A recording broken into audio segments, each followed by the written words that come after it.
તો કર્ણાટકના પૂર્વ રાજ્યપાલ વજુભાઈ વાળા લોકશાહીના પર્વની તેમણે પણ ઉજવણી કરી. વજુભાઈ વાળાએ રાજકોટમાં પોતાના મતાધિકારનો ઉપયોગ કર્યો અને હરિહર કોઓપરેટિવ હાઉસિંગ સોસાયટી લિમિટેડના હોલમાં તેમણે મતદાન કર્યું છે.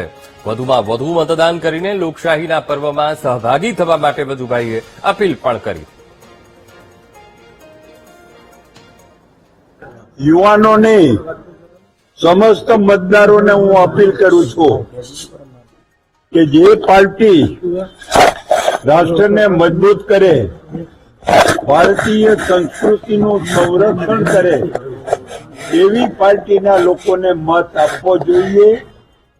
અને આજ સુધી 2014 થી માંડી 2026 સુધી તમામ ક્ષેત્રની અંદર તમામ જગ્યાએ આજના દેશના નાગરિકોએ ભારતીય સંસ્કૃતિની રખેવાળી કરે અને રાષ્ટ્રનું નામ રોશન કરે એવી પાર્ટીને મત આપ્યા છે.